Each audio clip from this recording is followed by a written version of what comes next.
"Get out!" her adoptive mother screamed as Kendall covered her face with her hands and sobbed. "You disgusting sinner! I won't have you in this house with your innocent brothers and sisters." Kendall threw her adoptive father a pleading look, but he hunched his shoulders and turned away. He'd never go against Mom. Never.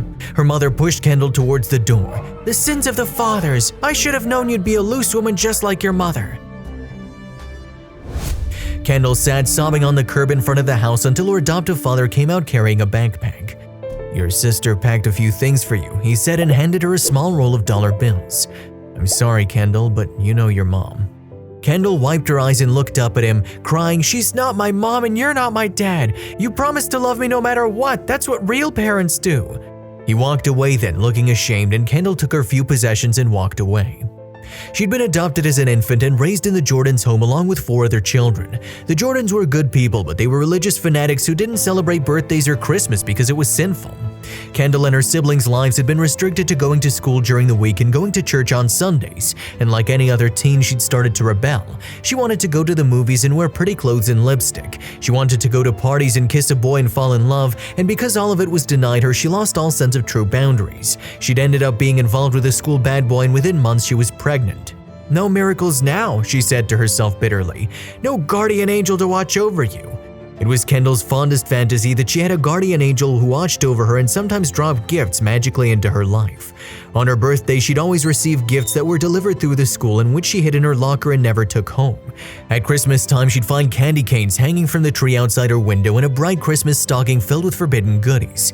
Kendall had watched for her guardian angel, but she never caught even a glimpse of the mysterious present. Now that she was alone in the world with a baby in her belly was when she most needed that angel. She walked to the nearby park and sat down with her backpack on her lap. She counted out the money her adoptive dad had given her, just over $56. It wasn't even enough for one night at a sleazy motel. Kendall started to sob again when she heard a friendly voice. "Hey there, girl, what can be so bad? Maybe Mama Mila can help you out."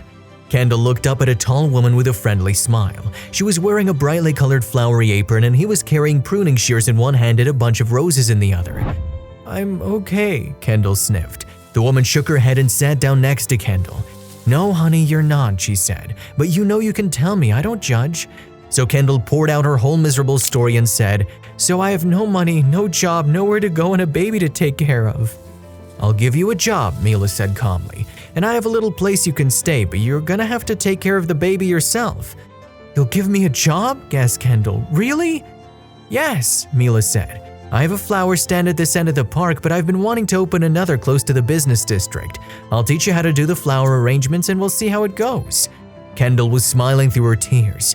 "I can do that, I love flowers." "Well then," Mila said, "come along and see the little apartment I can set you up in." The apartment wasn't far away. It was tiny but very clean and cozy, and Kendall couldn't believe her luck. Maybe her guardian angel was watching out for her after all. Over the next few months, things got better and better. The flower stand in the business district was a huge success, and Mila was very pleased with Kendall. The doctor Mila took her to declared that both she and her baby were healthy. 5 months later, Kendall gave birth to a lovely baby boy she named Michael.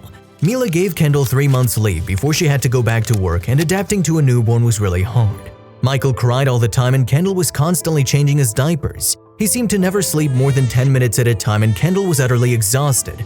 Then one morning she woke up with the sun streaming into her bedroom.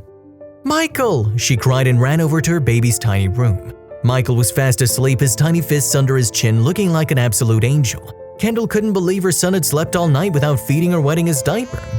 Then she noticed that the bottle she'd prepared for his night feed was empty and that his diaper was clean and dry. "It's so weird," she said. "Did I feed and change him in my sleep?" That night, Michael didn't cry again, and when Kendall woke up in the morning, he was fed and dry and sleeping peacefully. "This is getting really creepy," Kendall thought. "Maybe I'm sleepwalking or something. I'm not sleeping tonight." Kendall lay awake waiting for the slightest sound from Michael's room, and at 3 in the morning she heard a soft cry followed by hushed sounds. There was someone in Michael's room. Kendall peeked into the room. There was a woman bending over Michael's crib talking to him softly and changing his diaper. Kendall hit the light switch screaming, "Who are you? Get away from my baby!" The woman gasped and Michael started screaming. Then the woman picked up Michael and started soothing him. "Hello, Kendall," she said calmly. "I'm Martha Douglas and I'm your mother." Martha told Kendall her story. Like Kendall, Martha had fallen pregnant very young at 16. "My mother wanted me to have an abortion but I refused," Martha explained. So she kicked me out and I had to give you up. It was the hardest thing I ever did and it broke my heart. I was determined to stay in your life, Kendall, so I saw you as often as I could and I sent you birthday presents and Christmas treats. Later, I finished high school and started my own business. I have a series of flower shops in the city, over 30, so it was easy to get one of my employees, Mila, to offer you a job. This house was my late mother's. But why didn't you say something? Why were you hiding? Kendall asked. I was ashamed, Martha shrugged. I know what you must think of me, especially since you're keeping your baby. I didn't mean for you to find out, I just wanted you to get a few good nights' sleep. I'm lucky, Kendall said, hugging Martha. I have you and Mila helping me, otherwise I'd have to give Michael up too.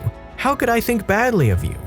Martha had her daughter back and her grandson too, and the two of them moved into her beautiful house. Finally, Kendall had a loving and understanding mother who loved her and supported her unconditionally. If you liked the video, please give it a thumbs up and consider sharing it with someone who may find it interesting. Thanks for watching, and I'll see you in the next video.